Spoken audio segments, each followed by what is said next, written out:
Pode começar, doutora. Bom, boa noite a todos. Eu sou a Kátia Nogueira, presidente da Sociedade de Pediatria do Estado do Rio de Janeiro. Estou muito feliz de estar aqui com duas colegas queridas e para falar de um tema que é assim, tipo, socorro, meu filho não dorme, que é um tema que chega para nós pediatras do dia a dia e muitos de vocês devem estar pensando, poxa, mas para falar de filho que não dorme, precisou chamar duas neurologistas. Não, gente, a gente vai. Essa videoconferência aqui é para o pediatra geral e nós vamos abordar quando também existe a necessidade de referenciar para um especialista, né? Então, aqui a nossa ideia é capacitar vocês a detectar aquelas questões que podem ser realmente que nós temos que estar alerta e encaminhar para o especialista. Importante também da fala do especialista, do acolhimento a essa família, porque realmente existe uma dificuldade e existe assim uma falta de compreensão, muitas vezes, por parte da família e até por parte nossa, né, pediatra, no meio de tanta coisa para falar numa puericultura, num atendimento, abordar as questões do sono, né? E é uma coisa que, às vezes, a família chega lá cansada, exausta, olheira, está falando de vacina, está falando de medicação, de alimentação, está falando do desenvolvimento, e o sono, às vezes, não é valorizado, mas é uma coisa que tem um peso muito grande, tanto para a família, quanto para essa criança que está sendo cobrada de uma coisa que tem que dormir, né? Um grita lá, né, meu socorro, meu filho não dorme, e a criança, né, que é o nosso objeto, né, nosso paciente, está lá também na briga de que não quero nesse momento, e enfim. Então, a gente vai falar muito sobre isso. Então, é um tema muito, muito importante em todas as faixas etárias aí da pediatria, né? Bom, então, para falar sobre esse tema, a gente vai ter a doutora Luciane, que já vai ser apresentada, e a doutora Andréia, né, que vai moderar aqui a mesa. A doutora Andréia Moreira é neuropediatra e ela é presidente do Departamento Científico de Neuropediatria da SOAPERJ. Então, muito feliz de estar aqui com duas queridas e quem estiver aqui vai aproveitar bastante, pode fazer perguntas aí no chat e depois a gente... E podem avisar seus colegas que não puderam estar aqui, que vai ficar gravada essa videoconferência, como todas da SOAPERJ, são gravadas e depois colocadas nas nossas redes sociais, no YouTube também da SOAPERJ, tá bom? Então, muito obrigada por terem aceito o convite, André e Luciane, e nós tenhamos uma noite bem proveitosa. Obrigada. Bom, gente, boa noite, né? Boa noite a todos. É um prazer, né, estar aqui participando novamente, né, de uma videoconferência com a SOAPERJ nesse formato online, né? E hoje a gente realmente tem assim o prazer, né, de receber a Luciane, né? A Luciane Baratelli. Luciane é neuropediatra, membro do Departamento Científico de Neurologia da SOAPERJ. E eu acho que, assim, esse assunto, né, esse tema é meio que um xodó da Luciane, né, eu, assim, sempre vejo ela nas mídias sociais, né, que é uma pessoa bastante influente nas mídias, falando sobre sono, né, quer dizer, acho que é um assunto que ela realmente se debruça, é um assunto que ela realmente estuda, uma coisa que ela gosta, né, que ela gosta de falar, e assim, quando a gente gosta de estudar aquilo, fica tudo bem mais fácil para a gente até passar para o outro, né, então acho que a gente vai ter uma noite aí bastante proveitosa. Na realidade, a Luciane vai falar, e depois, assim, podem mandar as perguntas, e a gente, no final, faz um bate-papo aí sobre esses assuntos, ok? Então, Luciane, seja muito bem-vinda. Obrigada, Kátia, pelo convite. Obrigada, Andréia, mais uma vez. Como você falou, um assunto realmente que eu amo falar, né? O meu xodó dentro da neurologia. Eu montei essa aula voltada para pediatras mesmo, como a Kátia falou, porque eu realmente acredito que a gente fala muito pouco sobre esse assunto, né? E dormir é tão importante quanto comer, quanto fazer atividade física, quanto beber água. Se a criança não dorme, se a gente passa por uma privação de sono, assim, prolongada, se você impede uma pessoa de dormir, você vai levar à morte daquela pessoa, né? Então, eu sempre levo esse questionamento. Por que a gente fala tanto de alimentação saudável, de amamentação? Claro que são assuntos muito importantes de desenvolvimento e o sono acaba ficando de lado, né? Sendo que o sono é um dos pilares para você ter uma vida saudável em qualquer faixa etária, mas ainda na pediatria, que é quando o cérebro está ali ávido para se desenvolver e para poder crescer, processar todas aquelas informações. Então, espero que eu consiga acrescentar e plantar uma sementinha na cabeça de vocês para a gente poder abordar isso de maneira mais acolhedora, de maneira com maior seriedade, de modo mais assertivo e saber mesmo como abordar isso numa família, né? Porque como a Kátia falou, são tantos assuntos para abordar numa consulta pediátrica, como é que a gente vai encaixar mais um? Mas eu quero mostrar para vocês que tem como, que isso é importante e que eu acho que faz muita diferença numa família e numa consulta pediátrica. Deixa eu começar aqui a apresentação.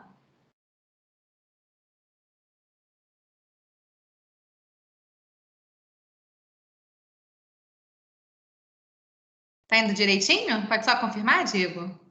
Sim, pode continuar. Posso continuar? Então tá bom. Então, só me apresentando, me chamo Luciane Baratelli, eu sou médica, fiz residência de pediatria pela UERJ, neuropediatria pela UF, e depois fiz uma pós-graduação em medicina do sono, da infância e da adolescência pelo Instituto do Sono em São Paulo. Como a Andrea falou, sou muito adepta das mídias, porque eu acho que faz parte mesmo do nosso papel como médicos, né, educar a população, promover medidas de saúde pública, e eu acho que hoje as mídias sociais têm um alcance muito grande da gente poder... tem tanta gente falando besteira, né, como a gente estava discutindo no movimento antivacina e tratamentos milagrosos. Então, acho importante que nós médicos estejamos lá justamente para mostrar a nossa vivência, mostrar a medicina baseada em evidências, para trabalhar com prevenção, para poder aumentar mesmo esse alcance de uma informação de qualidade. Então, estou em 2 canais, o Neuro Sem Neuro, que é um canal meu pessoal, voltado para as mães. E, recentemente, eu criei o Trio do Sono, junto com 2 outras colegas, especialistas em sono também, voltados para profissionais de saúde, para a gente poder desmistificar esses temas, e convido vocês para conhecer. Eu atendo em Niterói, no Rio de Janeiro, e eu sou também, não menos importante, mãe da Fernanda e da Ana Clara, que foram assim que me fizeram ver que eu realmente não sabia nada de sono, que eu precisava me dedicar a estudar sobre isso, apesar de ser neuropediatra. Então, só mostrando mais ou menos o roteirinho da aula, eu vou falar um pouquinho da epidemiologia dos distúrbios do sono, um pouquinho sobre o sono normal, porque não tem como a gente querer tratar distúrbio, identificar um distúrbio, se a gente não souber identificar qual é o padrão de sono normal na infância, que é muito diferente do padrão na adolescência, na idade adulta. Falar um pouquinho sobre alguns fatores que interferem no sono, que a gente tem que estar atento diante de alguma queixa das famílias. E falar de maneira bem breve, que esse é um assunto que dá aí para fazer um curso, né, 10 aulas sobre isso, sobre os principais distúrbios de sono na infância. E no final eu vou abrir para dúvidas, para a gente debater, que eu acho que é o principal objetivo mesmo da gente estar fazendo uma aula ao vivo. E estou estimando uma duração mais ou menos de uns 45 minutos para poder fazer essa apresentação para vocês. Então, para começar, né, por que é tão importante a gente estudar sono infantil? Então, quando você pega a incidência geral dos distúrbios de sono na infância, fica ali entre 20% e 30%.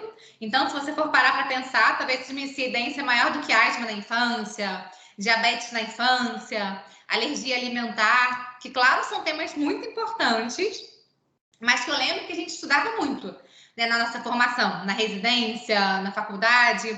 E já o sono, como eu falei, é vital para você ter para a nossa sobrevivência mesmo, e que tem uma incidência tão grande de distúrbio, eu vejo que é um tema muito pouco abordado. Então, assim, na minha faculdade, eu realmente não me lembro, assim, de ter tido nenhuma aula sobre medicina do sono. Não fazia parte da grade da faculdade. Não sei se isso mudou, espero que tenha mudado. E mesmo na residência de neurologia pediátrica, não era um assunto que a gente tinha aula. Eu vejo que nos congressos também é um tema que fica sempre ali abordado de modo secundário, uma aulinha ali, algo pouco esporádico, apesar de ser uma questão tão intensa. E eu vejo que gera essa dúvida dos pediatras, né? Que recebem essas crianças, essas famílias desesperadas, falando que o filho não dorme e ficam sem saber como abordar. Então, por isso que é tão importante a gente falar sobre esse assunto, por isso que eu não canso de falar sobre sono e por isso que eu fiquei tão feliz mesmo de receber esse convite da Kátia, como eu já falei com vocês. E aí a gente vê que a gente tem essa incidência de distúrbio entre 20% e 30%. Mas e quando a gente pensa nas queixas de sono, né? Porque eu acho que quem é pediatra geral tá com essa sensação de que essas queixas estão cada vez mais frequentes. Se você vai numa pracinha e você pergunta, quem aqui tem o filho que dorme mal? Eu digo que pelo menos metade das mães vão levantar a mão. Acredito que a maioria das mães vão se queixar do sono dos seus filhos em algum momento. Eu tentei buscar assim, alguma referência que falasse da incidência de queixa, separando um pouco dos distúrbios em si. Não encontrei nenhum artigo brasileiro, mas eu encontrei esse artigo de revisão, que ele pegou, na verdade, foi um questionário que foi feito em vários países, né, com os pais, perguntando se os pais achavam que os seus filhos tinham algum distúrbio de sono e se esse distúrbio era grave. E o que eu achei interessante a gente ver que tem uma variação enorme entre os países, né? Então, se você vê ali na China, por exemplo, quase 80% das famílias vão se queixar que os seus filhos têm algum distúrbio de sono. Será que 80% vão se queixar que tem alguma queixa de sono, né? Será que, de fato, tantas crianças têm um distúrbio de sono? Claro que não, né? Então, embora a gente não tenha assim, uma estatística, como eu falei, oficial do Brasil, não tenha encontrado isso, a gente vê no dia a dia, conversando com meus colegas que fazem consultório de pediatria geral, e até mesmo nós neuropediatras, porque muitas vezes essas queixas acabam vindo para o neuro, embora grande parte delas possam sim ser abordadas pelo pediatra geral, né? E é bom até vocês terem uma noção dessa incidência, porque assim, 20% a 30% das crianças com distúrbio, a gente não tem nem número de especialista para abordar tudo isso. Então, é mesmo atenção primária. Mas que é fundamental a gente saber separar o joio do trigo. Separar ali quem é aquela família que talvez tenha uma expectativa irreal de como seria o sono do filho dela, seja porque ela entrou na internet de uma promessa de curso de sono, que falou que um bebê de 3 meses pode dormir 12 horas seguidas, ou porque o filho da vizinha dorme diferente do filho dela e ela acha que o filho dela tem um problema. Então, nós, pediatras, temos que saber separar e identificar, de fato, quem são aquelas famílias que têm distúrbios de verdade, que a gente vai ali investigar, traçar uma estratégia para abordar, e quem são aqueles casos que a criança tem um padrão de sono que é totalmente natural para a idade, mas a família não está sabendo identificar isso, como eu falei, por comparações ou por uma expectativa inadequada, que aí essa abordagem vai ser outra totalmente diferente, vai ser muito mais voltada a educar essa família para ela poder se tranquilizar de que está tudo bem com aquela criança. Mas e na adolescência? Né? Eu costumo falar que é o grande paradoxo do sono em pediatria. Então, eu peguei essa pesquisa, que foi feita em 2006, pela National Sleep Foundation, que ela fez um inventário, assim, com um M bem grande de adolescentes. Quem quiser estudar sobre sono de adolescentes, eu acho que vale a pena ver, para definir várias características. E um dos parâmetros que eles avaliaram foi o tempo total de sono. Então, esse artigo, ele usou como tempo ideal aquele adolescente que dormia 9 ou mais horas de sono, como limítrofe, quem dormia ali entre 8 e 9 horas, e sono insuficiente, que dormia menos de 8 horas. E aí, o que eles observaram? Só 20% dos adolescentes dormiam o tempo ideal. E eu vou explicar de maneira bem breve para vocês por que isso ocorre. Vou falar um pouquinho sobre as mudanças de sono que acontecem mesmo que são próprias da fase da adolescência. Então, 31% tinham sono ali limítrofe e 45%, ou seja, quase metade dos adolescentes estavam privados cronicamente de sono. Eles dormiam ali menos de 8 horas por dia. E por que é tão interessante essa pesquisa?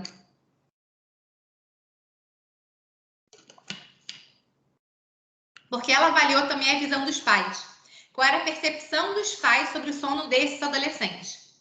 Então, eles separaram cada grupo entre ideal, limítrofe e insuficiente e perguntaram para os pais desses adolescentes se eles achavam que os seus filhos estavam dormindo bem. Então, dentro dos adolescentes que tinham um sono ideal, 84% dos pais acreditavam que sim, seu filho realmente dormia bem. Mas quando você pegava os pais dos adolescentes com sono limítrofe, que já estavam ali privados de sono, a maioria ainda achava que dormia bem, 78%. E quando você pegava aquele grupo de adolescentes que dormia menos de 8 horas, então assim, bem menos da necessidade diária deles, com uma chance grande de estar dando impacto na vida desses adolescentes, e perguntava para os pais se eles estavam dormindo bem, 60% dos pais achavam que o seu filho estava dormindo bem. Então, gente, o que a gente conclui disso, né? Que você simplesmente chegar na consulta médica e perguntar: ah, o seu filho dorme bem? Não é suficiente para você rastrear as queixas de sono. Não adianta perguntar se a criança está dormindo bem, se o adolescente está dormindo mal. A gente tem que fazer uma anamnese mais direcionada para você poder identificar de fato se aquele sono está ali dentro do esperado para aquela faixa etária, porque as famílias não conseguem ter essa percepção. Então, você vai ter tanto aquelas famílias que a criança tem um sono normal, mas que está fora da expectativa dela e vai ficar ali se queixando com você mês a mês da puericultura: meu bebê não dorme, meu bebê não dorme, meu bebê não dorme. Até aqueles casos daqueles adolescentes com uma olheira enorme, dormindo em sala de aula, que você vai perguntar para ele sobre sono, a família vai falar que está tudo bem. E se você não for a fundo, você vai deixar de fazer aí uma medicina preventiva, de orientar sua família a essas mudanças simples que vão mudar muito, vão melhorar muito a qualidade de vida desse adolescente. Então, como que a gente vai, caracterizar o sono normal na infância? Então, separei aqui 3 características para a gente classificar: quanto o tempo total de sono, quanto a arquitetura do sono e a distribuição circadiana, que eu acho que é um parâmetro aí para a gente conseguir começar a entender melhor como que funciona essa evolução do sono ao longo da infância. Quanto ao tempo total de sono, eu gosto muito dessa tabelinha também da National Sleep Foundation. Quem não tem, eu acho que vale entrar lá, fazer um download. Eu acho que é uma tabela que a gente tem que ter assim no consultório, assim como a gente tem a tabela para o desenvolvimento infantil, tem ali os gráficos de crescimento, de peso, de altura, de IMC, de pressão arterial. A gente precisa ter essa tabela de sono para poder classificar se aquela criança está ali dormindo dentro do que pode ser esperado para a faixa etária dela ou não, tá? O que é interessante, então, dessa tabela? Ela tem um intervalo de normalidade, então não basta você só olhar se ele está ali dentro do esperado, você tem que avaliar outras características, mas é um parâmetro. Ela avalia tempo total de sono, então aqui a gente não está falando de horas seguidas de sono, ele inclui as sonecas, inclui os despertares, inclui tudo isso, tá? E o que é interessante de vocês observarem? Então, algumas questões. Conforme a gente vai envelhecendo, nosso tempo total de sono vai diminuindo, e esse é um processo que ocorre ali até o final, até a velhice. Além disso, quanto mais nova é essa criança, maior é o intervalo de normalidade. Então, se você pega ali um recém-nascido, entre 14 e 17 horas seria ali a média, o tempo recomendado. Mas o recém-nascido que dorme de 11 a 13 ou que dorme de 18 a 19 horas pode estar apropriado, dependendo de como que esse recém-nascido está. Então, gente, se você parar para olhar, tem uma amplitude enorme ali, desde 11 até 19 horas. Por isso que é tão difícil quando a gente começa a comparar uma criança com a outra, porque tem uma variação de normalidade muito grande, e conforme a gente vai envelhecendo, essa amplitude também vai diminuindo, mas ainda na adolescência a gente precisa estar atento. Adolescente não é adulto, adolescente tem uma necessidade de sono ainda maior do que o adulto. E como eu falei com vocês, essa é a idade que eles estão ali com frequência privados de sono. A gente tem que estar atento a isso. E uma outra maneira também de interpretar essa tabela, que ela pode ser usada também, mais ou menos como os gráficos de peso e de altura. Então, a criança, ela tende a se manter mais ou menos ali sempre na mesma linha do gráfico. Então, um bebê pequeno que dorme muito, ele tende a ser uma criança que tem uma necessidade de sono maior, um adolescente que tem uma necessidade de sono maior, um adulto que tem uma necessidade de sono maior. Então, se você vai acompanhando isso ao longo do tempo e vê ali uma queda, um aumento muito significativo, você já liga ali o sinal de alerta que pode estar acontecendo alguma coisa para aquele sono que antes era suficiente não está sendo mais. E quando a gente fala de arquitetura do sono, né? Então, falando assim bem brevemente de um pouquinho de neurofisiologia, a gente divide o nosso sono em 4 grandes estágios. O sono, perdão, em 2 grandes estágios, o sono não REM e o sono REM. O não REM, o REM que vem de Rapid Eye Movement, ou de movimento rápido dos olhos, que é quando você tem aqueles movimentos que você consegue até observar sob a pálpebra da pessoa que está dormindo. E o sono não REM, que é quando você não tem esses movimentos. E o sono não REM, ele é subdividido em 3 estágios, N1, N2 e N3, conforme você vai tendo ali o aprofundamento do sono. Então, o sono não REM, ele é caracterizado por uma diminuição da atividade elétrica cerebral, que é o sono mais restaurativo mesmo. Como se nosso corpo, assim, desligasse, entre aspas, para a gente poder recuperar as energias e ir ali armazenando o nosso conhecimento. Então, a fase N1, aquele período de sonolência, muita gente às vezes nem percebe ainda que está dormindo, é quando a gente está ali dormindo, meio acordado, alguma mudança no ambiente, a gente desperta facilmente. Depois o sono vai aprofundando, vai ficando mais lento. Então, quanto mais fundo, mais lentificada dessa atividade elétrica cerebral. A gente vai para o N2, que é quando a gente vai repassando as informações aprendidas durante o dia. Então, é como se o cérebro fosse ali passando um filme na sua cabeça de tudo que você viu durante o dia, os vídeos que você viu no YouTube, as aulas que você assistiu, os casos que você atendeu. E quando você está ali, o sono aprofunda um pouco mais, a gente vai para o N3, que é chamado também de sono de ondas lentas, que é quando você tem aí a maior lentificação da atividade elétrica cerebral durante o sono. E aí o seu cérebro ele começa a separar, então, as informações que devem ser lembradas. Então, ele passou tudo ali no N2, e ele separa, isso aqui não vale a pena armazenar, vou esquecer, isso aqui é importante, então, vou separar aqui para poder guardar. E no sono N3 também é quando a gente tem o pico de secreção de alguns hormônios, como o hormônio do crescimento. E uma outra fase é o sono não REM, é o sono REM, que ele é caracterizado por uma diminuição do tônus e o aumento da atividade elétrica cerebral. Então, você muda muito, às vezes, quando você olha o traçado. É até difícil você diferenciar se a pessoa está em vigília ou se ela está dormindo, porque o nosso cérebro está ali extremamente ativo. É quando a gente tem também aqueles sonhos mais vívidos, que você realmente sonha que está encontrando uma pessoa, que está andando na rua, e você tem essa diminuição do tônus, que é justamente para inibir a atividade motora durante essa fase, que a atividade elétrica cerebral está ali tão intensa. O que acontece nessa fase? Ela é fundamental para a cristalização da memória, então essas informações que foram ali separadas no N3, durante o sono REM, é como se o seu cérebro fosse pegando e colocando ali em cada caixinha. Então, o que eu aprendi sobre sono, eu considero que é importante, vou botar aqui na minha caixinha sobre nas áreas de formação de saúde. Minha amiga falou que ela queria ganhar um sapato de aniversário, então vou botar isso aqui nessa outra caixinha para lembrar dessa informação que eu considerei importante. E o sono REM, ele também é importantíssimo para a gente poder recalibrar nossos níveis de pressão arterial, de glicose, que vão aumentando ali ao longo do dia. Então, é como se fosse nessa fase do sono, ele dá uma zerada para você começar ali o dia com os seus níveis basais.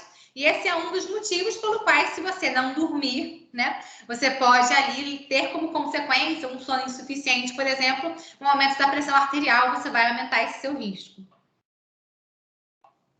E algumas diferenças, quando a gente fala do sono de adulto e de criança, né? A primeira delas é que o bebê, até os 3 meses, eles começam o sono pelo sono REM, tá? E a atonia do REM ainda não está presente. Por isso que é tão comum a gente ver o recém-nascido se mexendo muito. Algumas vezes as famílias têm até dificuldade de perceber se de fato ele está dormindo, se ele está acordado. Ou às vezes a família se queixa de que ele fez os tremores, de que ele fez um movimento involuntário. Às vezes se confunde até mesmo com crise convulsiva, tá? E na verdade é o padrão natural de sono até os 3 meses de vida. Além disso, uma outra grande característica é que os ciclos de sono eles são mais curtos, quanto menor é essa pessoa. Então, no primeiro ano de vida, o ciclo de sono vai durar ali mais ou menos 50 minutos, tá? E entre cada ciclo de sono, é natural que a gente tenha ali um breve despertar, que ele pode simplesmente, você faz esse despertar e consegue engatar em outro ciclo de sono, ou você pode acordar de fato, demorar para conseguir adormecer, pode ser uma das causas de insônia, que eu vou falar melhor um pouquinho mais para frente. E já nos adultos, a duração do ciclo de sono dura ali é bem mais longa, seria entre 90 e 110 minutos, então a gente tem em média 4 ciclos de sono por noite, a gente que é adulto. Na criança esse número vai ser ali muito maior, né? E então, assim, às vezes quando uma família chega de um bebê e fala: ah, o meu filho desperta de hora em hora, muitas vezes ele está falando a verdade. Porque o ciclo de sono do bebê é tão curto que pode dar mesmo essa sensação ali para os pais.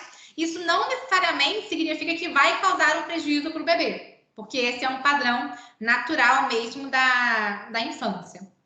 E um outro fato importante é que a duração do sono de ondas lentas, ela vai aumentando no primeiro ano de vida, ela é máxima na infância e ela diminui depois da adolescência. Eu trouxe até aqui um gráfico para vocês de um estudo também, que eles mostram a composição do sono por idade. Então, ali na primeira linhazinha seria a latência para o sono, que ela diminui um pouquinho na idade adulta, depois vai aumentando na velhice. Depois, em branco mais claro, é o tempo acordado depois que você dorme. O sono REM. E esse preto mais escuro, que eu quero mostrar para vocês, seria o nosso sono de ondas lentas. Então, ele tem um tamanho, uma proporção máxima ali ao redor dos 5 anos. Isso vai diminuindo ao longo da vida, quando você chega na idade adulta, é uma proporção bem pequena. E por que é importante a gente entender isso? Porque isso vai explicar para a gente por que os distúrbios de sono que acontecem no sono de ondas lentas, especialmente as parassonias de sono não REM, que eu também vou falar um pouquinho no final da aula, elas acontecem mais na infância. Então, quando a gente fala um pouquinho de distribuição circadiana, o recém-nascido ele vai ter um sono polifásico, então ele vai dormir e acordar a qualquer hora do dia e da noite. Entre 1 e 3 meses, a gente começa a ter um predomínio do sono noturno, mas os despertares já são muito comuns. Entre 1 e 2 anos, nosso sono ele passa a ser bifásico, então ele vai predominar durante a noite, mas vamos ter aí uma sonequinha durante o dia. E entre 3 e 5 anos, ele vai ser monofásico, que é quando a gente abandona essas sonecas e passa a dormir só durante a noite, tá? Quando a criança ela passa a ter uma única soneca, quando ela entra nesse padrão monofásico, que também tem uma variação grande da idade que ela vai entrar, a gente costuma orientar essa soneca não passar das 16 horas, porque se isso acontecer, pode impactar no início do sono noturno, tá? Mas nas crianças mais novas, que ainda fazem várias sonecas, a gente não se preocupa tanto com isso. E falando mais um pouquinho da preferência circadiana, cada pessoa tem a sua preferência circadiana, então a gente tem aquelas pessoas que são mais matutinas, que naturalmente gostam de dormir cedo, de acordar cedo.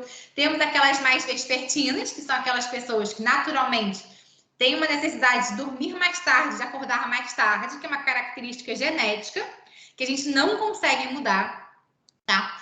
E temos também o cronotipo indiferente, que é a maioria da população que ela consegue ficar bem ali, dormindo um pouquinho mais cedo ou dormindo um pouquinho mais tarde. Mas ao longo da vida, existem algumas diferenças. Então, os bebês, eles tendem a ser mais matutinos, por natureza. Por isso que às vezes é tão comum você encontrar, por exemplo, um bebê que desperta 5 horas da manhã e a família fica desesperada sem saber o que fazer, e na verdade é um padrão totalmente normal.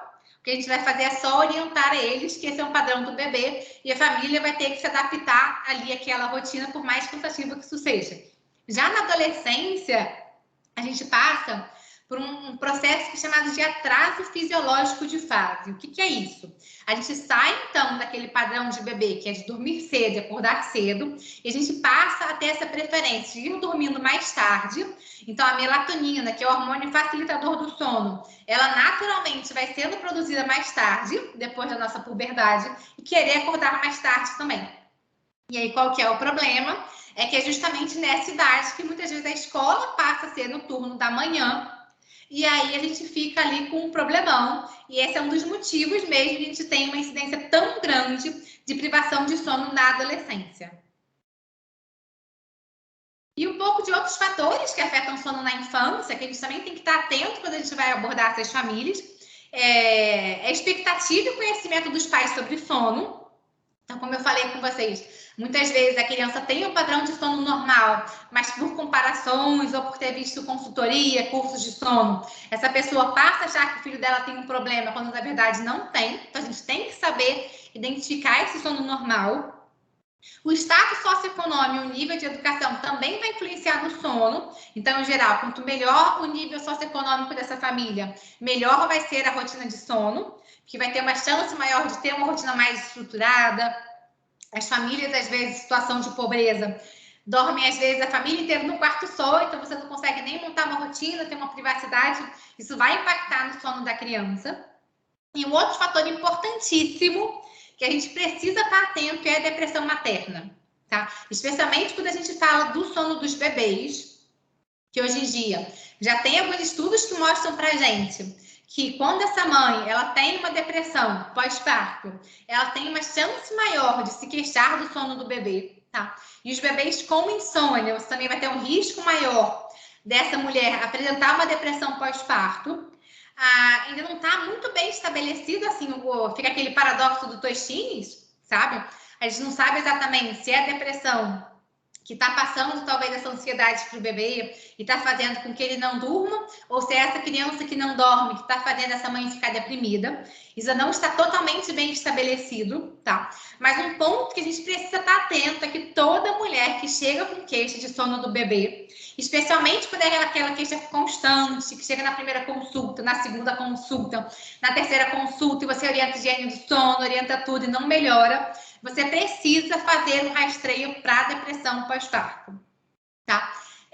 Porque a chance de você encontrar é ali muito grande. E se você fica focando só no bebê, no bebê, no bebê, você perde a chance de tratar adequadamente essa família e fica com aquela sensação que eu tenho certeza que todos vocês que estão me assistindo aqui e já trabalham com puericultura, já sentiram que caramba, eu estou fazendo tudo para melhorar o sono dessa família, nada funciona, que desespero, não sei mais o que fazer. Muitas vezes pode ser aí a mãe que está deprimida.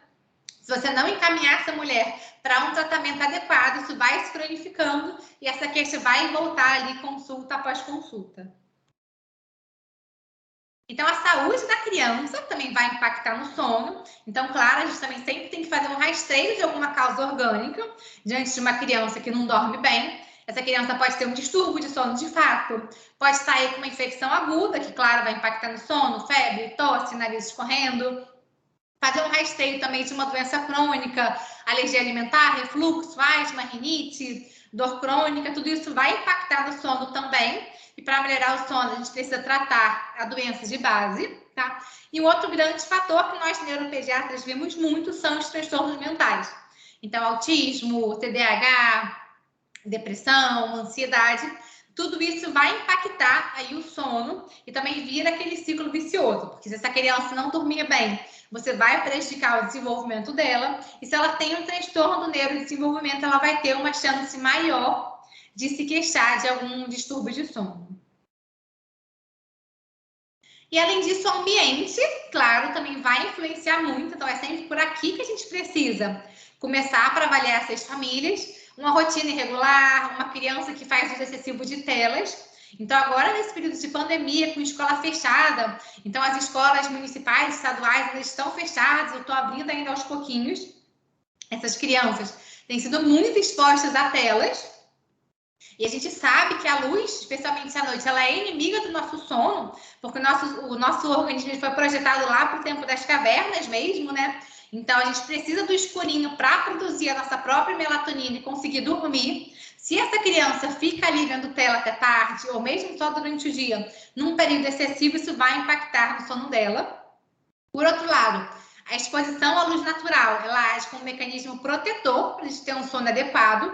E é a mesma coisa, confinamento, as pessoas em casa, muitas vezes apartamento que não bate uma luz do sol, assim, um apartamento colado no outro. Isso também vai impactar no sono dessa criança. E também a alimentação. Não só a qualidade da alimentação, como também a rotina. Então, se você tem uma rotina muito desregulada de alimentação, uma hora almoça num dia, outra hora almoça no outro dia, janta num horário, janta no outro, também não tem como você ter uma rotina de sono regrada. E também tem que avaliar a qualidade. O que essa criança está comendo? Está comendo alimento com uma refeição muito densa, próxima à hora de dormir? Isso vai fazer com que ela não consiga relaxar tão bem. Ou comendo alimentos com muita cafeína, como, por exemplo, achocolatado, ou mate, próxima à hora de dormir. Isso também vai ali impactar no sono. Então, são perguntas que a gente tem que fazer para essa família para poder identificar ali, de fato, a raiz do problema. Eu já tive uma adolescente que o simples fato de eu falar para ela parar de tomar Toddy próxima à hora de dormir, que ela tomava um copão todos os dias, fez com que ela conseguisse melhorar muito a qualidade de sono dela. Porque a própria cafeína, a gente tem ali um limiar diferente. Então, para algumas pessoas, mesmo você beber um cafezinho 2 horas da tarde, já vai impactar no sono. A gente tem que estar atento a isso, mesmo uma quantidade pequena. E aí vem ali aquela queixa, né? O meu filho não dorme, né? O que você, pediatra, pensa, né, quando ouve essa frase, né? Quando recebe isso no consultório? Eu sei que a maioria dos colegas pensa logo insônia, mas será que é só isso que pode estar por trás? Eu gosto de mostrar que, na verdade, essa queixa é só ali a pontinha do iceberg, né? É o que está ali por cima da superfície. E a gente, para poder tratar isso adequadamente, de forma eficaz e melhorar mesmo o sono dessa criança, a gente tem que ver de fato o que pode estar, o que está causando essa queixa na família. Pode ser um quadro de insônia? Pode. Mas também pode ser, às vezes, um tempo excessivo na cama, que está ali combinado com uma expectativa inadequada da família. Então, uma queixa muito comum, que eu vejo que a gente quase não fala, e a maioria dos pediatras não percebe isso, ou não investiga isso. Então, às vezes, é uma criança, por exemplo, de 5 anos de idade, que ela acorda todos os dias, 9 horas da manhã. E a necessidade de sono dela é só ali 10 horas. E essa família tenta colocar essa criança 9 horas da noite na cama. Então, o que acontece? Ela vai ficar ali na cama 12 horas, mas, na verdade, ela só precisa de 10 horas de sono. E uma criança pequena, ela não vai deitar na cama e ficar ali lendo um livro e pensando na vida, né, gente? Ela vai estar ali entediada. Então, ela vai reclamar, vai dizer que está com fome, vai querer levantar da cama, vai chorar, vai fazer pirraça. E aí, muitas vezes, a família se queixa achando que é uma falta de limites, que é uma insônia. E a solução para isso é a gente colocar essa criança na cama quando está com sono. Então, mais um dos motivos para a gente fazer uma boa anamnese e conseguir identificar quantas horas de fato aquela criança dorme, quantas horas de fato ela precisa dormir, para ver se ele não está tendo ali uma discrepância entre quanto a família esperaria que ela dormisse e quanto de fato ela precisa. E diante dessa suspeita, a gente vai colocar essa criança cada vez mais tarde na cama, 15 minutos por dia, para ver se vai facilitar esse processo. Então, ela pode também ter uma expectativa inadequada da família, e aí você só vai orientar ela que está tudo bem. Essa criança pode também estar apresentando medos noturnos, que é muito comum, especialmente ali entre 4 e 10 anos. Muitas vezes essa criança não se queixa objetivamente do medo se você não perguntar. E você identificando, você vai poder ali tratar da melhor maneira. Pode estar tendo uso abusivo de telas, como eu falei com vocês, isso vai impactar na produção de melatonina, pode ter uma rotina inadequada, ela pode ter também um distúrbio do ritmo circadiano, quando ela dorme ali a quantidade total de sono que ela precisa, mas num fuso horário, vamos dizer assim, diferente do que seria ideal para ela socialmente. Ela pode ter uma apneia obstrutiva do sono, ela pode ter uma síndrome das pernas inquietas. Então, gente, não basta simplesmente ver essa queixa e querer prescrever melatonina de cara, passar óleo essencial, fitoterápico para essa criança dormir, antialérgico também, que eu recebo com muita frequência sendo prescrito, querer tratar essa queixa, querer tratar ali a pontinha do iceberg, sem olhar o que está por fundo. O nosso papel como pediatra é dar uma mergulhada aí nessa queixa, olhar ali embaixo o que de fato está acontecendo com essa criança, porque só assim a gente vai conseguir ter uma melhora de fato desse sono.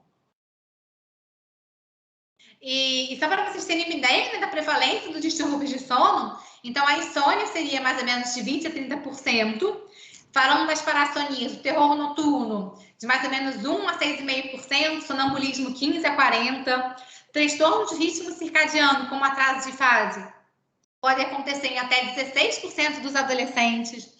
A apneia do sono até 5% das crianças, que também é uma outra queixa muito frequente e que é muito subdiagnosticada também. Síndrome das pernas inquietas, outro quadro comum, 2% das crianças, gente, é muita criança, quando você vai ver aí na população geral. E que também passa muito despercebido. E a gente tem também aqueles distúrbios de sono mais raros, que aí, de fato, precisam ser vistos por um especialista, como, por exemplo, a narcolepsia, que ela tem uma incidência de 50 casos a cada 100 mil habitantes, porém apenas 25% deles são diagnosticados. Então, se mesmo esses mais comuns já não são os mais raros, então a gente precisa saber quando suspeitar.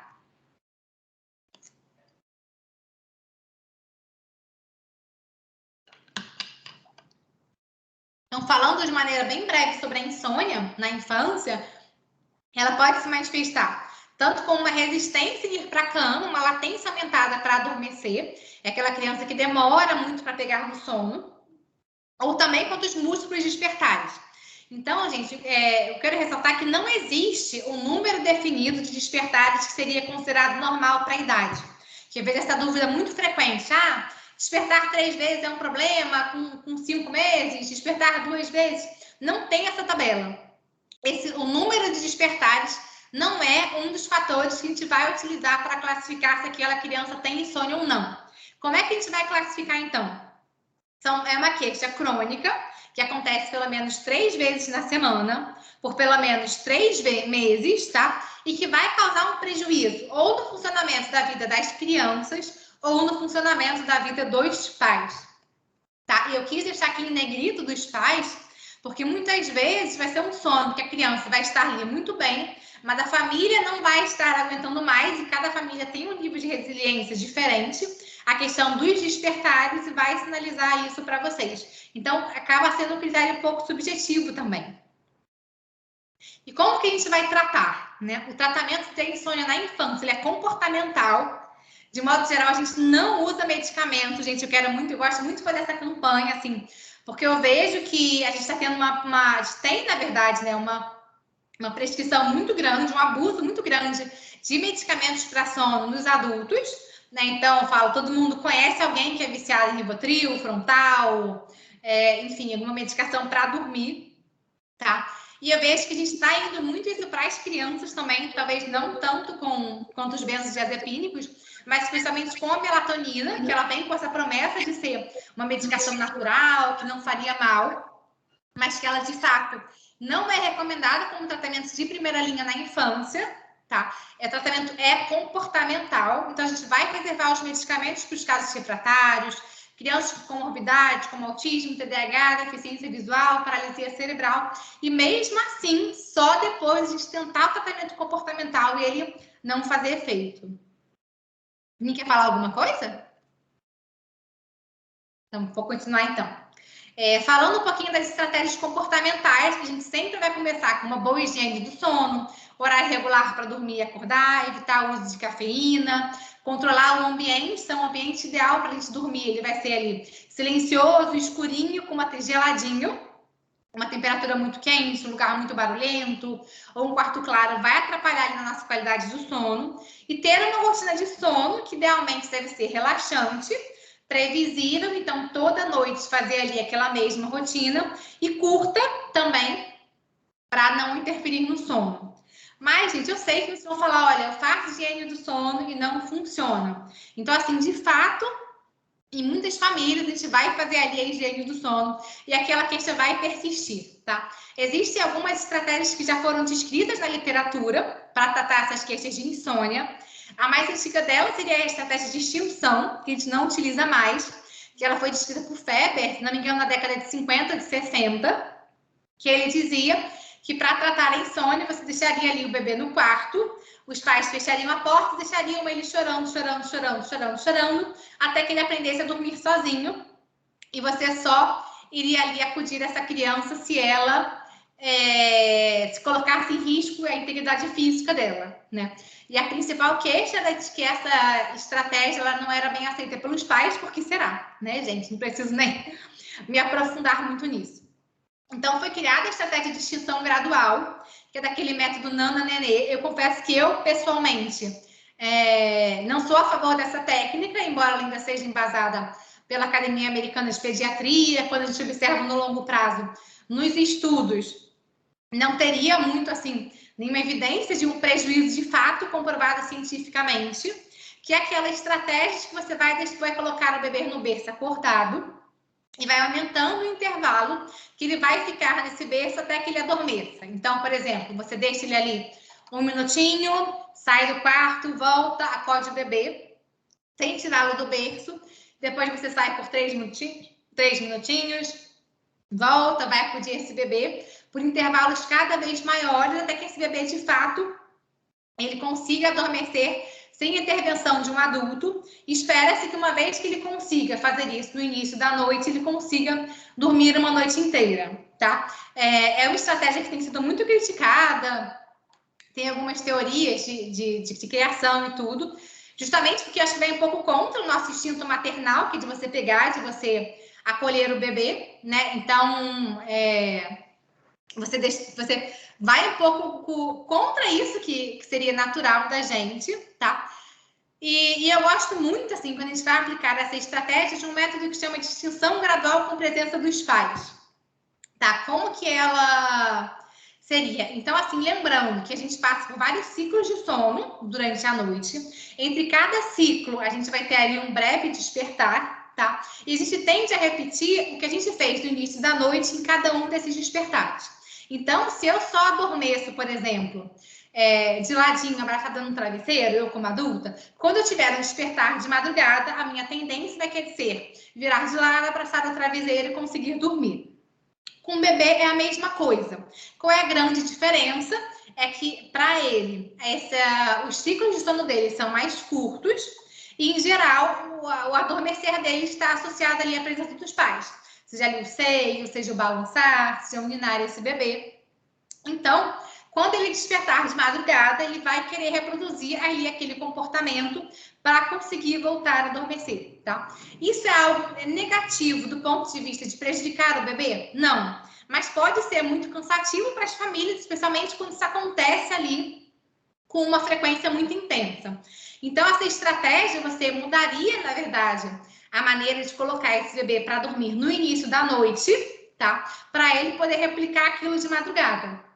Então, por exemplo, se essa mãe amamenta sentada na bola de pilates, ou amamenta andando pela casa, Nina andando pela casa, você vai decompondo isso, tá? Até que você consiga colocar esse bebê no berço sonolento, mas ainda não totalmente dormindo. E uma vez que você consegue isso no início da noite, você vai conseguir isso também de madrugada, tá? Não é uma mudança simples, então, assim, é muito comum no começo do processo sono piorar. Então, e às vezes para uma família que já está ali exausta, que já não está conseguindo mais lidar com isso, passar por uma fase de piora vai ser ali bem difícil, tá? Mas a gente tem que dar esse alerta a elas.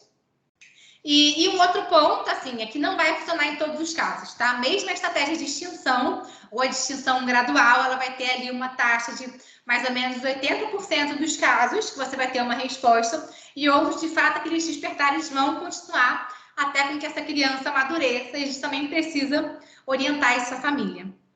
E uma outra estratégia seria mesmo a conduta expectante, que é você fazer ali uma boa rotina de sono e orientar mesmo essa família de que os despertares na madrugada, de modo geral, eles não impactam de maneira negativa o desenvolvimento dessa criança.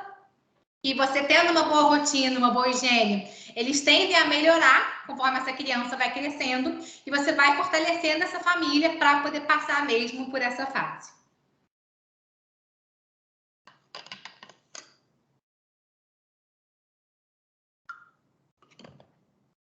Falando um pouquinho das parassonias agora. As parassonias são comportamentos episódicos anormais que invadem o sono, que podem ocorrer no início do sono, durante o sono ou despertar, e vão envolver movimentos relativamente complexos. Então, que isso ajuda a gente a diferenciar de outros distúrbios de movimentos relacionados ao sono, que são os movimentos simples e estereotipados, como, por exemplo, a perna inquieta, movimento periódico dos membros, mioclonia benigna do sono, bruxismo, que vão ser movimentos mais repetitivos.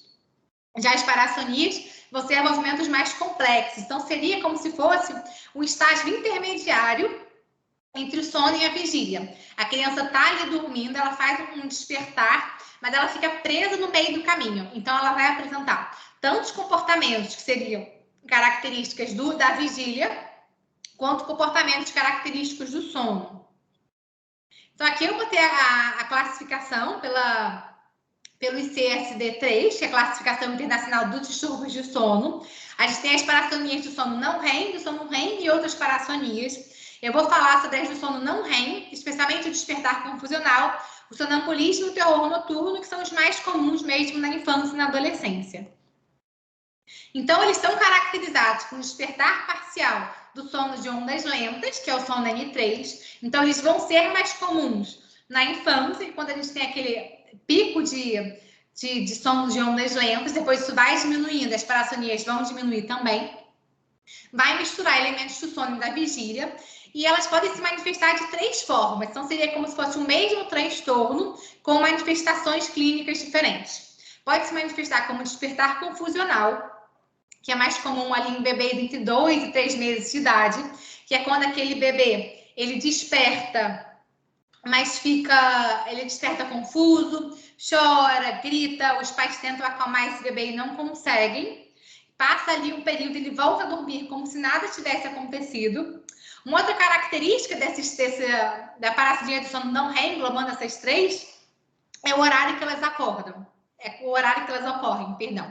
Então, o nosso sono de ondas lentas, ele tende a predominar no primeiro terço da noite. Então, assim, de modo geral, essas parassonias, elas se apresentam nessa fase do sono ali, 2 a 3 horas depois que essa criança dorme. Então, se você tem uma suspeita de parassonia, vale a pena checar com essa família o horário que isso está acontecendo, porque vai ser aí mais um dado que vai ajudar a identificar que, de fato, é uma parassonia que está acontecendo com essa criança.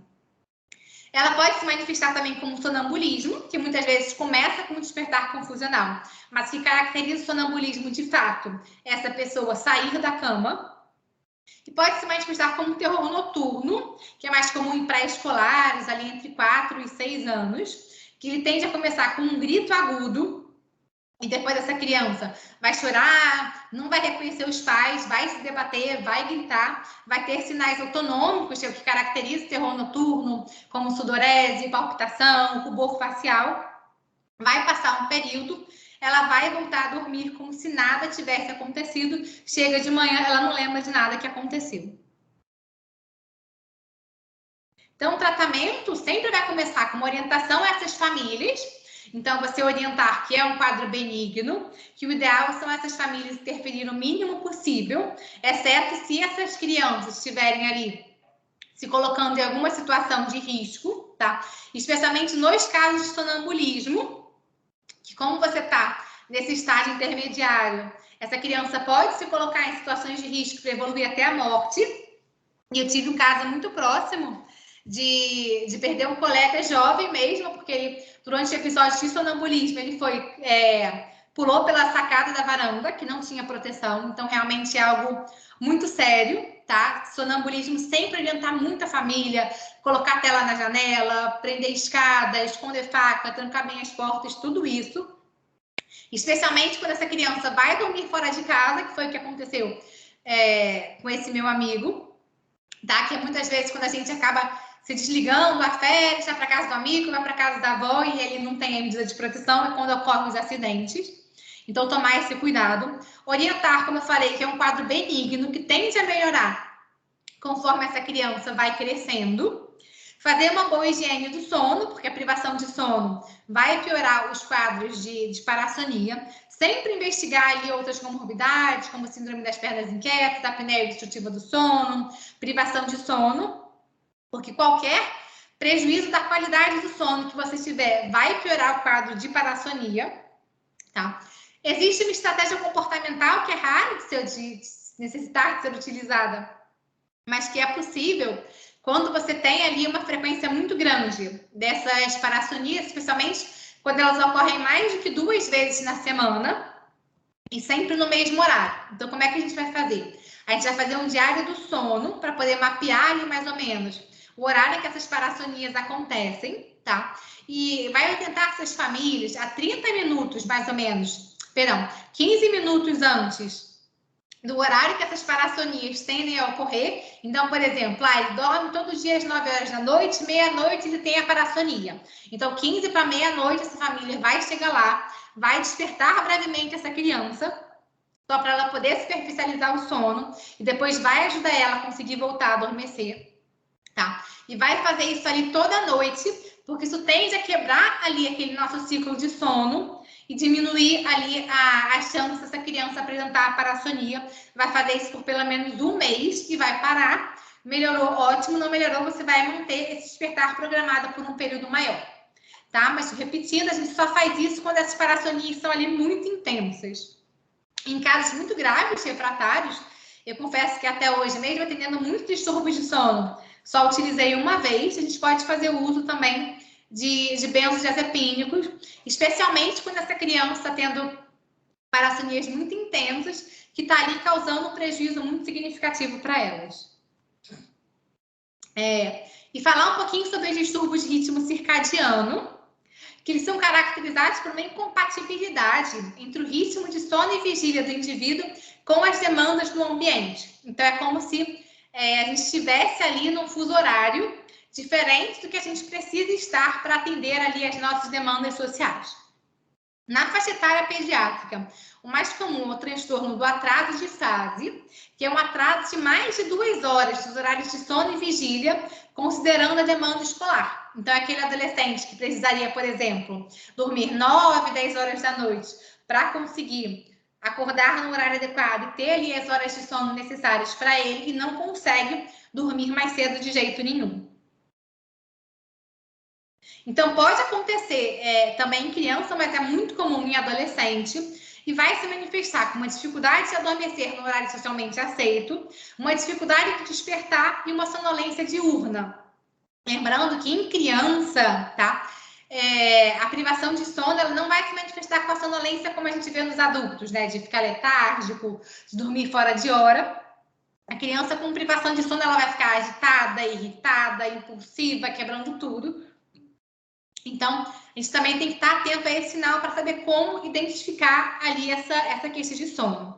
E uma maneira também de a gente descobrir que de fato é um transtorno de atraso de fase, que não é ali uma outra questão, é que você vai ver uma melhora dos sintomas quando esse indivíduo pode dormir e acordar no horário que ele quiser. Então, ali durante o período escolar, é aquele adolescente que dorme em sala de aula, que cochila a tarde inteira, que não está aprendendo bem. Quando chega nas férias, que a gente libera ele para dormir a hora que ele quer e acordar a hora que ele quer, ele vai conseguir entrar ali naquele padrão de dormir tarde, acordar tarde, resolve a privação de sono, resolve os sintomas diurnos dele.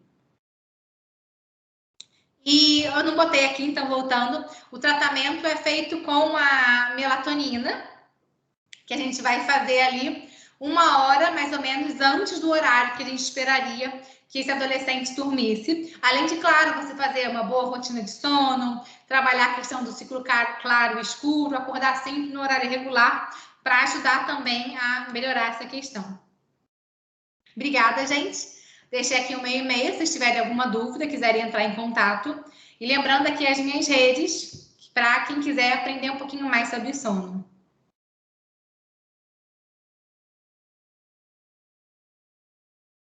Alguém tem alguma dúvida? Obrigada, Luciane, pela sua brilhante apresentação aí sobre sono, né? E aí eu queria colocar inicialmente em debate, né? Se alguém quiser perguntar alguma coisa, né? Pode perguntar pelo chat, sem problema nenhum, né? Alguém gostaria de fazer alguma pergunta? Esse aqui é um tema denso, né? Por mais que a gente tenha que ser sucinto, assim, é muita informação mesmo, né? É porque a gente acaba tendo que falar dos padrões de normalidade, né, para finalmente passar para o distúrbio do sono efetivamente, né?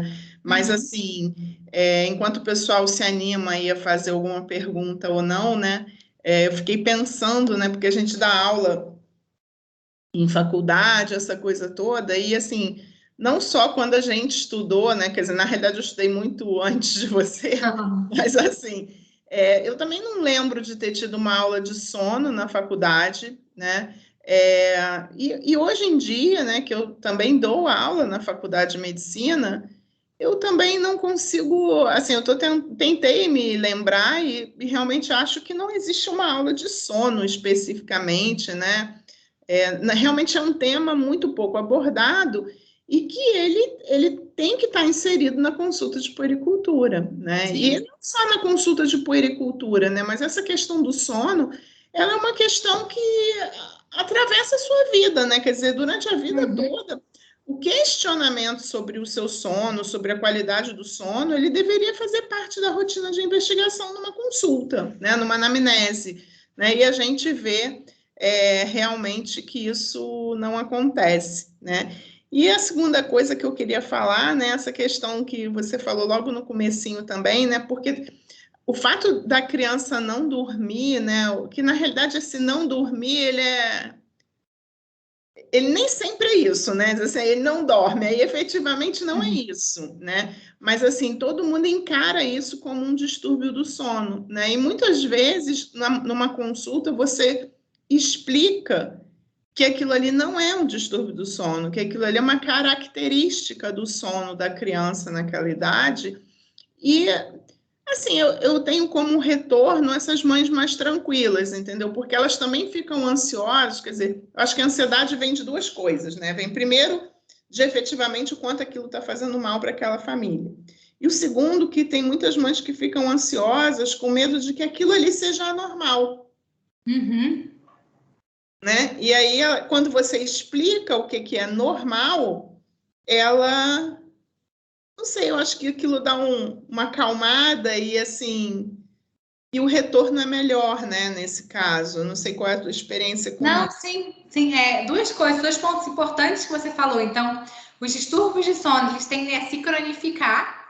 Então, se a gente não aborda isso na infância, na adolescência, você vai ser uma pessoa que vai dormir mal na fase adulta e vão ter ali inúmeras repercussões na vida dela, tá? E esse outro ponto é muito importante mesmo, assim, eu vejo muito isso. Às vezes, a família, a preocupação dela não é nem que ela tá acordando de madrugada, é porque ela viu, ela jogou no Google e leu que se o filho dela desperta, o filho dela não vai crescer, porque não vai produzir o GH, ou que o filho dela não vai aprender, vai ter um problema no desenvolvimento. Então, quando você conversa mesmo e fala, olha, isso é um padrão normal, não tem um distúrbio, não tem uma doença, seu filho não vai ser prejudicado por isso, ela fica mesmo mais tranquila, né? E entra naquilo que eu falei, quanto mais ansiosa essa mãe tiver, pior vai ser o sono da criança. Então, a gente tem que abordar ali as duas correntes mesmo, né? Sim, com certeza. Tem uma mãozinha levantada. Eu tô vendo aqui. Gente. Cristiana, quer falar? Oi, Andréia, sou eu. Posso fazer uma pergunta? Claro. Não, então, eu queria saber da Luciane qual é a orientação dela para aquelas mães que, na verdade, aqueles bebês, às vezes com mais de um ano, que acordam à noite e a mãe amamenta, ou dá mamadeira. Primeiro, eu queria saber assim, qual é a idade que realmente a criança pode dormir a noite inteira sem mamar e qual a orientação que a gente dá para a mãe. Assim, a partir dessa idade, se ela acordar para mamar, não é necessário oferecer mamadeira ou colocar no peito, porque a gente vê às vezes que vira um hábito mesmo, né? O bebê fica acordando a noite inteira, não é fome, a criança já está bem, comeu bem o dia inteiro, e aí todas essas vezes que ela acorda, a mãe amamenta, acaba perpetuando esse hábito. Então, quando que isso é um hábito mesmo, não é fome, como orientar essas famílias para tirar isso, né? Para desfazer isso? Então, assim, fisiologicamente, tá? Depois dos 6 meses, não teria mais essa necessidade. O bebê já tem um bebê saudável, claro, né? Ele teria uma reserva energética suficiente para conseguir dormir uma noite inteira ou até antes disso, se o bebê está ganhando peso bem e ele está dormindo, você não precisa acordar ele para amamentar, tá? Mas, assim, a abordagem disso varia um pouco, se ele está em aleitamento materno ou se ele está tomando a mamadeira. Quando esse bebê está em aleitamento materno, eu não recomendo desmame noturno, tá? Primeiro porque muitas vezes essa é uma idade, depois de 6 meses, que essa mãe já voltou a trabalhar, muitas vezes esse é o horário que o bebê vai mamar, então se você inicia um desmame noturno, muitas vezes você pode acabar evoluindo para um desmame precoce, porque esse bebê já não vai estar mamando durante o dia, tá? Durante a madrugada também, quando a gente tem ali um aumento da produção de prolactina, então fisiologicamente é saudável, é natural do bebê mamar de madrugada. Então, nesses casos, o que eu oriento é a gente sempre começar no início da noite, tá? Não necessariamente você fazendo desmame, mas você pode, por exemplo, se essa mãe está muito exausta, e aí eu acho que é muito mais uma decisão da família do que do pediatra chegar e falar, olha, é errado amamentar para dormir, é errado dormir mamando, porque para o bebê isso não faz mal. Mas se você vê que essa mãe já está ali muito no limite, você pode sim orientar ela no começo da noite, tentar colocar esse bebê para dormir ali de outra forma. Então, assim, ela vai amamentar um pouco antes da hora de dormir e vai passar, por exemplo, para o pai conseguir fazer esse bebê dormir e colocá-lo mesmo, como eu falei, nesse processo de aos pouquinhos conseguir colocar ele no berço sonolento. Porque se esse bebê, no começo da noite, ele conseguir adormecer sem sugar o seio, a tendência dele é despertando menos de madrugada para querer amamentar também, tá? Agora, já com a mamadeira é um processo um pouco diferente. Primeiro porque, assim, a mamadeira acaba trazendo prejuízos. Então, mamadeira já vai aumentar o risco de cárie, de má oclusão dentária, entre outras questões, tá? Na mamadeira, essa criança acaba tomando um volume muito grande. Então, assim, eu já atendi criança que tomava quase 1 litro de leite na madrugada. Ela tomava 3 mamadeiras de 300 ml de madrugada. Então, isso vai impactar o sono, porque você vai criar o hábito, de fato, de receber ali um volume muito grande de leite naquele horário.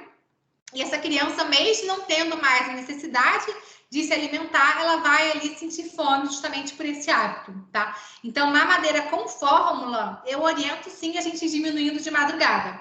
Então, além de você fazer, como eu falei, essa estratégia de adormecer sem ser tomando a mamadeira, eu oriento também essa mãe ir diminuindo o volume das mamadeiras ou ir colocando mais pó, mais água e menos pó, para deixando uma mamadeira cada vez mais rala, tá?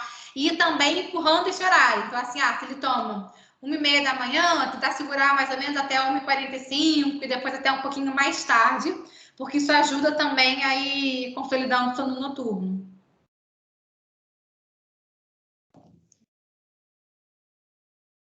Alguma outra dúvida, gente? Alguém gostaria de fazer alguma outra pergunta?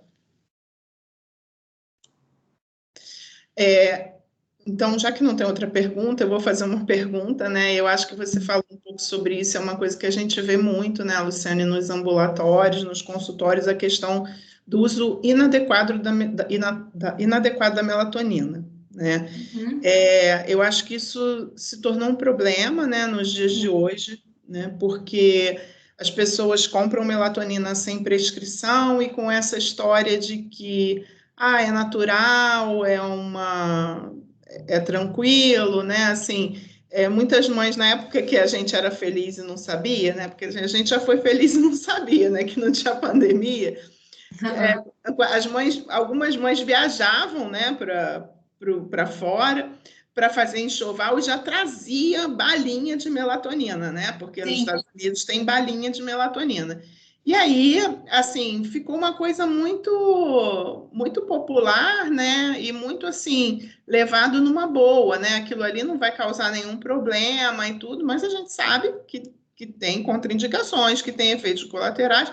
E uma outra questão que eu acho que é maior que essa é que tem indicações, né? Então, assim, eu acho que isso é uma coisa que assim, a gente tem sempre que, quando a gente fala de sono, eu acho que hoje não tem como a gente, apesar de você ter falado, eu acho que forçar um pouco nesse assunto da melatonina, que a melatonina não é para qualquer distúrbio do sono, né? E que ela tem indicações, né? Eu acho que podia falar um pouquinho mais sobre isso. O que você acha? Não, sim. Eu gosto de brincar que meu esporte favorito é suspender prescrição de melatonina no consultório, porque eu recebo muito, assim, especialmente de bebê que não dorme e não funciona, porque a melatonina não vai ajudar ali a diminuir mesmo os despertares. Eu observo muito isso, assim, então as pessoas viajam para fora e trazem, às vezes, aqueles baldes gigantes de melatonina, como se estivesse trazendo M&M dos Estados Unidos, né? Para si mesmo, então em formato de balinha de ursinho, que parece mais inofensivo ainda. Eu já soube, Andréia, de uma família que fez festa do pijama e deu, para você ver, assim, na época pré-pandemia também, né? E deu melatonina para as crianças convidadas, tá? Para poder dormir ali no final da festa. Então, assim, de tão inofensivo que muita gente pensa que é. Na verdade, a melatonina ela não é formalmente indicada para a gente usar como no tratamento da insônia, tá? Especialmente, assim, insônia de lactente, então, assim, menor de 2 anos mesmo, que não tem essa recomendação, tá? Existem já alguns estudos que falam que ela pode ajudar em insônia de criança autista, com paralisia cerebral, com cegueira. Então, nesses casos, a gente pode sim usar. Mas mesmo assim, tentar começar sempre com as medidas comportamentais, tá? E a principal indicação dela mesmo são os distúrbios de ritmo circadiano. Então, atraso de fase, o jet lag social, quando de fato você vai ter aí uma desregulação mesmo da liberação de melatonina e você vai precisar dela como tratamento. E a melatonina, como você falou, ela é um hormônio, né? Não é homeopatia, não é fitoterápico, então assim, como qualquer hormônio, né? Quando você dá ali um hormônio sintético para uma pessoa, você vai influenciar ali toda a cascata hormonal dela. Então, ela tem sim efeito colateral, pode dar pesadelo, pode dar sonolência noturna, pode dar sonolência diurna, pode dar irritabilidade. Como eu falei, você vai influenciar na produção de hormônios dessa criança, embora ela não tenha assim, uma comprovação ainda com um nível de evidência muito forte. Acredita-se que ela pode interferir no sistema imune, e aí a gente não sabe exatamente como isso vai impactar, mas assim, a gente tem que tomar muito cuidado isso com criança, tá? E também no sistema endócrino. Então, até tem uma hipótese, como eu falei, que ainda não é comprovada, mas que poderia até causar uma puberdade precoce.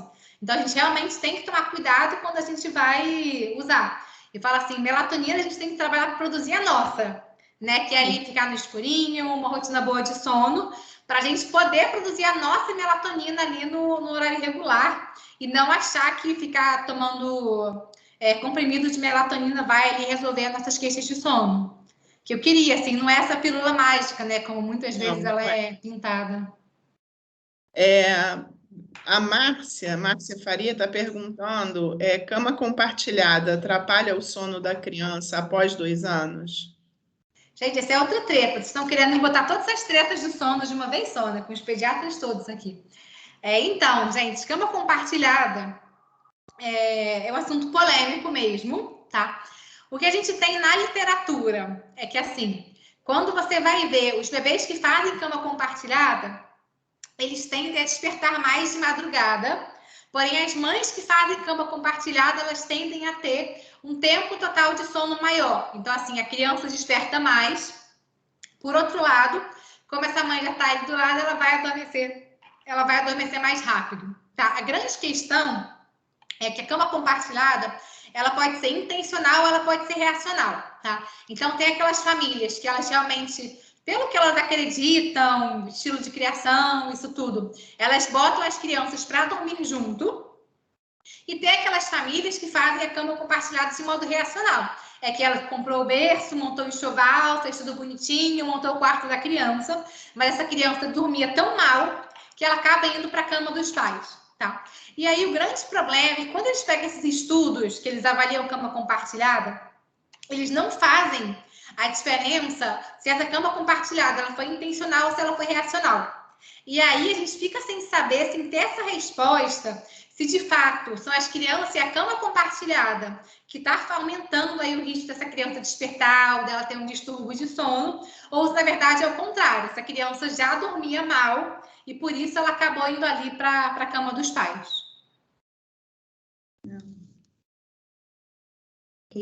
Acho que deu para entender, Márcia? Tudo bem? Acho que sim, né? Gente, alguma outra pergunta?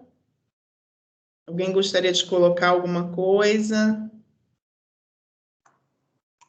Bom, são 8h15, né, Luciane? Então, acho que a gente podia, encerrando, né? Queria agradecer muito, né, a SOPERJ novamente pela possibilidade, né, do Departamento de Neurologia falar um pouquinho, né? Eu acho que é sempre tão esclarecedor, né? E aí o convite da Kátia para a Luciane muito bem indicada para o tema, né? De um assunto tão necessário, né? Tão presente no nosso dia a dia, né? Eu acho que tão importante para as famílias e para os pediatras e assim muito mais importante ainda nesse momento de pandemia, porque realmente a gente teve uma desorganização aí da vida, né? E óbvio que se a gente desorganiza a vida, a gente organiza o sono, né? Muito bem. Tem uma última pergunta aqui, pode ser? O que a Luciane acha sobre reclamações de sono e saltos de desenvolvimento? Então, essa questão dos saltos, eu acho que é outra polêmica, né? É outra treta, né? Que vocês querem me colocar. Eu prefiro acreditar, na verdade, que assim, o bebê, como qualquer ser humano, vai ter ali períodos de que ele vai ter uma piora do sono, tá? Então, seja por uma infecção, algum evento agudo, uma mudança de rotina, ou às vezes não, assim, eu acho que é mais importante do que a gente ficar querendo entender, assim, o motivo exato de cada piora do sono, porque aquela noite foi ruim, a outra noite foi boa, e querer dar um nome para isso, é a gente entender que isso é natural, sabe? Então, muitas vezes, a família acha que aquela criança vai despertar muito quando ela é bebê, e ela vai despertando cada vez menos, e o sono vai ficando cada vez melhor, até que ela vai passar a dormir a noite inteira. E na prática não é bem assim, né? Como uma amiga minha fala, o sono infantil ele é uma dança. Então, assim, vai ter uma hora que vai um pouquinho para lá, e depois vai melhorar um pouco, vai piorar um pouco. E algumas vezes você vai identificar ali aquele fator, e outras vezes você não vai conseguir identificar e tranquilizar as famílias também nesses períodos, assim, de que o sono piorou um pouco, de você conseguir manter uma boa rotina para conseguir melhorar mesmo essa queixa. Concordo plenamente. Acho que foi uma aula, assim, perfeita. Meus parabéns, Luciane. Parabéns, Andréia, aí, pela condução das perguntas. Eu gostei bastante que você pegou lá desde a criança que chega em casa, né? O bebê, aquela fase, assim, de um ensinando para o outro, né? Mãe e bebê e família. E os adolescentes também, né? Como o adolescente precisa de limite. Então, assim, não é aquele de férias, dorme até as 2, 3 da manhã, dia de semana que volta às aulas, não espere que ele volte exatamente como estava, né? Como era antes das férias. Então, tem uma questão desse preparo para a volta às aulas, tem a questão do limite mesmo do tempo de tela, e achei muito interessante, pertinente essa questão da melatonina, que é banalizado, tá que nem um chá de camomila, funchicória, melatonina. Eu também, sabe? Né? Meu Deus, né? Que bom que vocês pontuaram aí que os pediatras têm que saber. É um hormônio, gente, não é açúcar, né? Não é balinha. E foi realmente maravilhoso e muito obrigada mesmo. E vamos espalhar aí quem assistiu para assistir a nossa aula, que vai ficar gravada, né? Obrigada, Diego. E alguém quer falar umas palavras finais aí, Luciane? Eu agradecer, então, mais uma vez pelo convite para você, Kátia, para você. André, agradecer ao Diego pelo suporte mesmo, para ajudar a gente a organizar essa reunião, tá bom? E como eu falei, espero que eu tenha aí plantado uma sementinha mesmo para vocês, para a gente poder estudar sobre sono. Obrigada, gente, à disposição aí quando vocês precisarem. Obrigada. Boa noite a obrigado. todos. Bons sonhos, boa noite de sono.